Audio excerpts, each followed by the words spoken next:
قبل ما نخش في تفاصيل الفيديو النهارده احب بس اكد عليك ان انا بحب شغلانه السوفت وير انجينير جدا. انا بحب البرمجه وبحب كتابه الكود. معظم الناس اللي اعرفهم بيشتغلوا ديفلوبرز برضو بيحبوا الكود جدا، بيحبوا الشغلانه دي وبيلاقوا نفسهم جدا فيها. بس ده ما يمنعش ان شغلانه السوفت وير انجينير عندها شويه مشاكل مش قليله. هو الحقيقه شويه مشاكل كتيره شويه بتحصل للديفلوبرز على مدار شغلهم، وهنا ممكن نسميها مسميات تانية علشان خاطر ما نبقاش سلبيين قوي. بلاش نسميها مشاكل، ممكن نسميها تحديات. في الاخر في شوية حاجات في شغلانة الديفلوبر بتكون مرهقة شوية او مزعجة ليه وبتأثر على انتاجيته في الشغل وعلى حياته بشكل عام. في الفيديو ده النهاردة انا هتكلم على المشاكل دي وهحاول اساعدك تتجنبها. معظمها ما تقدرش تتجنبه بنسبة 100%، ولكن خلينا نتكلم عن المشاكل دي ونشوف هنعمل معاها ايه. اول مشكلة هنتكلم عنها النهاردة مرتبطة بطبيعة السوفت وير انجينيرنج او بطبيعة الكودينج نفسها. كتابة الكود مهلكة جدا ذهنيا. انت محتاج تستهلك قدراتك في اللوجيك وقدراتك في حل المشاكل علشان خاطر تكتب كود شغال. ودي على قد ما هي ممتعة وبتخلي الديفلوبر بيشوف مجهوده وبيشوف الحاجة اللي هو بيحبها شغالة قدام عينيه وبتطلع ريزلت، الكلام ده على الناحية التانية ومع الوقت الطويل مهلك جدا لذهنك. وهتلاقي انت في يومك بعد ما بتشتغل شوية وبعد ما تخلص شوية تاسكات بتكون مرهق جدا ذهنيا وتعبان ولازم تاخد راحة. ودي من أكبر مساوئ شغلة السوفت وير انجينير، إنها على قد ما هي ممتعة في إنك أنت بتطبق اللوجيك وبتستخدمه وبتكتب كود وبتحل مشاكل، على قد ما هي كمان مهلكة. تاني مشكلة انك انت شغلك مش كله كتابة كود بس. ارجع للفيديو اللي فات اللي انا بتكلم فيه على الحاجات اللي بتقطعك في يومك او الحاجات اللي مش مرتبطة بالكودينج وبتضطر تعملها كل يوم عشان تفهم انا قصدي ايه. ولكن بالاخر انت مش كل يومك كود، ولكن في حاجات تانية زي الميتينجز، زي انك انت بتكومينيكيت شغلك للناس او بتسمع رأيهم وهكذا. ده من المساوئ اللي بتضايق بعض الديفلوبرز، لان هو بيكون متوقع شكل تاني من الشغل ان هو قاعد بيكتب كود بس. مشكلة كمان على قد ما انت بتحل مشاكل وبتشوف الاوتكم بتاعك، في مشاكل تانية مرتبطة بالباجز. مش كل الكود اول ما بنكتبه بيطلع شغل مظبوط 100%. بيطلع لك باجز بتحتاج تصلحها، حاجات بتأثر على الاند يوزر او طلعت على البرودكشن. ساعات الحاجات دي بتبقى مرهقة جدا، وبالذات لو انت طلع لك مشكلة لازم تحلها في وقتها او لازم تخلصها النهارده لان دي باج طلعت غصب عنك او من غير ما تاخد بالك على البرودكشن سيستم. الديدلاينز من الحاجات المزعجة جدا في السوفت وير انجينيرنج او في غيره، خصوصا لما بتكون الديدلاينز غير منطقية. احيانا بيكون البروجكت مانجر او السيلز او اي حد في التيم باع البروجكت بشكل ما او وعد الكلاينت بديليفري لحاجة معينة. بيحصل ايه؟ بيكون هو بيكومينيكيت ديدلاين غير منطقي او ديدلاين مزنوق شويتين، وده بيأثر على مين؟ بيأثر على الديفلوبر اللي هيعمل الابليكيشن ده. الديدلاين من المشاكل الموجودة في كل الشغلانات تقريبا، وموجودة بشكل أساسي في شغل الديفلوبر. تعاملك مع الديدلاين بيكون من الحاجات اللي بتبين خبرتك، ومع الوقت بتعرف تتعامل ازاي مع الديدلاينز او بتعرف ازاي تنيجوشيت او تتكلم مع اللي بيديك الديدلاين دوت في معقولية الديدلاين ده. بس من الآخر الديدلاين موجود والدليفري لازم تطلع في وقت معين، وده بيشكل ضغط على الديفلوبرز وعلى كل التيم بشكل عام. المشكله اللي بعد كده ان مش بس الديدلاين بتاع بروجكت دلوقتي او تاسك معاك بتبقى عامله لك ضغط وبريشر، لا، انت بتبقى في ضغط متواصل لما بيكون البروجكت كبير وتخلص ديدلاين تخش في ديدلاين، تخلص تاسك تخش في تاسك، وللاسف بتخرج من الشغل مشغول ذهنيا او مرهق ذهنيا، ودايما في دماغك انا بكره هعمل ايه او الشهر الجاي هعمل ايه علشان اواصل الدليفري بتاعت البروجكت ده واوصل زي ما تقول ايه النهايه الحالمه او تسليم الشغل بشكل نهائي، واللي ما بيحصلش 100%. بس الديدلاينز والبريشر بيبقى متواصل، وده بيشكل ارهاق ذهني وارهاق بدني كمان لانك انت بتشتغل لفترات اطول. ودي من ضمن مساوئ برضو شغلانه الديفلوبر. حلها ايه؟ ملهاش حل اكتر من انك انت مع الخبره بتقدر تبتدي تتعامل ازاي مع الديدلاينز دي، وازاي تتفاهم مع الاكونت مانجر او البروجكت مانجر او الناس اللي بتطلب منك تسليم شغل في وقت معين. مشكلة كمان في شغلة السوفت وير انجينير ان هو دايما محتاج يتعلم حاجات جديدة. شغلانة السوفت وير انجينيرنج لغات البرمجة، التولز، الادوات اللي انت بتستخدمها بشكل يومي او الادوات اللي بيستخدمها التيم، التكنولوجيز اللي بتطلع كل يوم، وهكذا. للاسف لو انت فضلت مركز في شغلك بس، التاسكات اللي بتجيلك كل يوم والمشاكل اللي انت تحلها كل يوم، مع الوقت هتلاقي نفسك اوتديتد. حتى لو انت مركز في شغلك ومهم لشركتك، بس ما انتش عارف الدنيا فيها ايه، او لو حبيت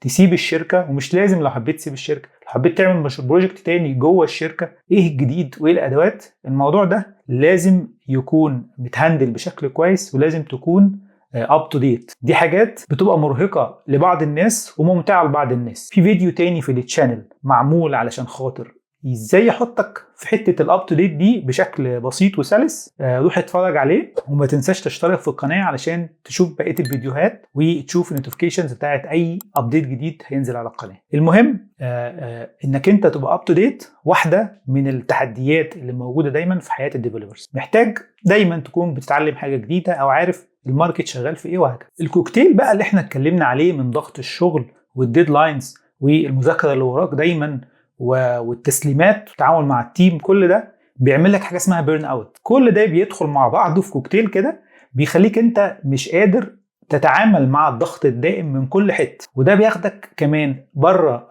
يومك في الشغل لحياتك الشخصيه، وتلاقي نفسك دايما مضغوط ودايما بيرن اوت. الموضوع دوت خطر جدا، ولازم تتاكد من بدري انك انت ما توصلش للمرحله دي، ولازم تتعامل معاه بشويه ذكاء. حاول تفصل بين شغلك وحياتك الشخصيه، وحاول كمان الضغوط اللي في الشغل تتعامل معاها، مش لازم كل حاجه تعملها. البيرن اوت المستمر ده بيعمل ضغط كبير قوي على صحتك النفسيه وعلى صحتك البدنيه. محتاج تتعامل مع الموضوع ده بشكل ذكي شويه، محتاج تهندل البريشر جوه الشغل، تحاول ما تاخدوش لحياتك الشخصيه، وتحاول تتعامل مع التاسكات اللي بتجيلك بشكل زي ما تقول كده اكتر دبلوماسيه. مش كل حاجه لازم تكون ايرجنت، مش كل حاجه لازم تخلص دلوقتي، وده بيجي مع الخبره طبعا ومع وقتك في الشغل ومع تعاملك مع التيم.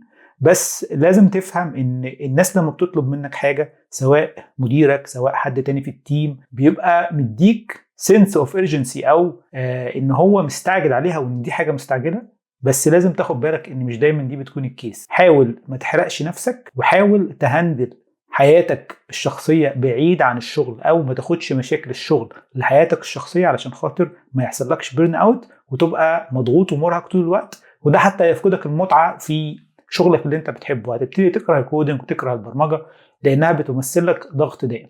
دي مشكله كبيره من مشاكل طبيعه شغله البرمجه نفسها. مجموع الضغوط المرتبطه بالمشاريع والديدلاينز والحاجات اللي انت محتاج تتعلمها، وكمان احتياجات التيم اللي حواليك والناس اللي معاك، ده كله مع بعضه بيعمل قصه البيرن اوت دي. طيب في مشاكل تانية مرتبطه بشغلانه المبرمج، او نقدر نقول بشغلانه الناس اللي بتقعد قدام الكمبيوتر او على المكتب لفترات طويله او معظم يومها. المبرمج بالاخص بيبقى عرضه للمشاكل دي علشان خاطر هو بيبقى مركز جدا وقاعد قدام اللابتوب او قدام الكمبيوتر فترات طويله جدا، بيحل المشاكل اللي احنا كنا لسه بنتكلم عليها، وبينسى ازاي يهندل المشاكل المرتبطه بصحته. مجموعه المشاكل الصحيه المرتبطه بشغلانه الديفلوبر مش قليله، ومش ناس كتير بتتكلم عليها، ومحتاج تاخد بالك منها بدري في حياتك العملية، علشان خاطر لما الوقت بيعدي أكتر المشاكل دي حلها بيكون أصعب، والعادات اللي انت بتبنيها وانت شغال، أو العادات اللي انت بتبنيها في حياتك، بيبقى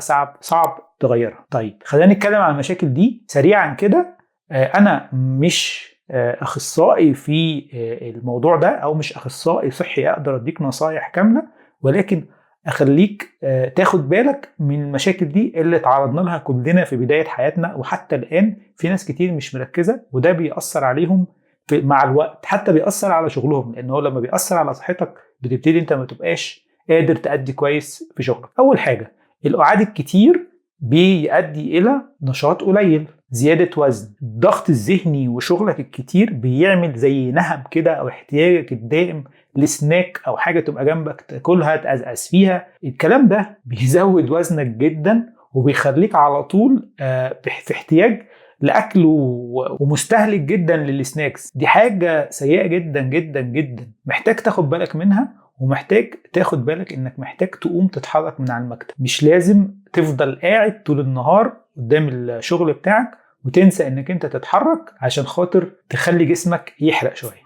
حاجة كمان، القعدة الكتير بجانب انها زي ما قلنا هتزود وزنك وهتخليك تقيل في حركتك مع الوقت، هي كمان خطر كبير قوي على رقبتك وظهرك لو ما خدتش بالك من طريقة قعدة. لازم يكون الكرسي بتاعك مظبوط كويس، المكتب بتاعك مظبوط بشكل كويس، عندك شاشة قدام عينيك، اليوزر جايدز والماتيريالز كتير قوي اونلاين عشان تلاقي الشكل المظبوط للقعاد قدام الكمبيوتر. ولكن حاجة لازم تخلي بالك منها، ولازم تركز قوي في عاداتك اليومية وانت شغال علشان ما يأثرش على صحتك في المستقبل. أنا رأيي إن المخاطر أو التحديات المرتبطة بالصحة في شغلانة الديفلوبر أكتر بكتير قوي من التحديات المرتبطة بطبيعة الشغلانة أو مشاكل الكود والديدلاينز وهكذا. علشان كده بدري في حياتك خلي بالك من النقطة دي، خلي بالك من متابعتك لوزنك وحركتك اليومية، وخلي بالك من طريقة قعادك، والسيت اب بتاعك لازم يكون مناسب لقعدة صح، وضع رقبة صح، وهكذا. ما تنساش تخلي بالك من النقط دي بالذات وانت بتبتدي، عشان مع الوقت العادات دي صعب تغيرها. ما تنساش كمان تشترك في القناة علشان خاطر تتابع كل الفيديوهات اللي انا بنزلها المرتبطة بخبرتي في سوفت وير انجينيرنج خلال حوالي 20 سنة، والمشاكل اللي من النوع ده اللي مش كل الناس بتتكلم عليها. شكرا انك انت اتفرجت على الفيديو للآخر، واتمنى انك انت تركز وتحاول تتعامل مع التحديات المرتبطة بشغلانة الديفلوبر بشكل مناسب. دي حاجات في كتير منها مش هنقدر نتجنبه، ولكن نقدر نتعامل معاه بذكاء ونبني عادات صحية كمان مناسبة لشغلنا بشكل يومي علشان خاطر نقدر نكمل في الشغل أطول فترة ممكنة. انت بتستثمر في مستقبلك، فمش لازم تكون مركز في الوقت الحالي ومش شايف قدام الدنيا هيكون فيها ايه. شكرا تاني انك انت اتفرجت على الفيديو لغاية هنا، وسلام عليكم.